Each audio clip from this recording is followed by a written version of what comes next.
Hello, എളുപ്പത്തിലൊരു കടലക്കറിയാണ് ഉണ്ടാക്കിയത്.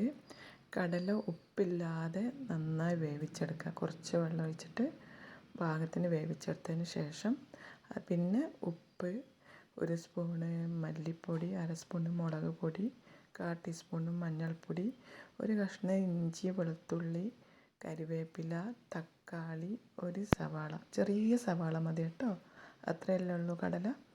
അതൊക്കെ ഇട്ട് ഒന്നും കൂടെ വേവിക്കുക. കുക്കർ അടച്ചിട്ട് നന്നായി 2-3 വിസിൽ വരെ വരുത്തിക്കുക.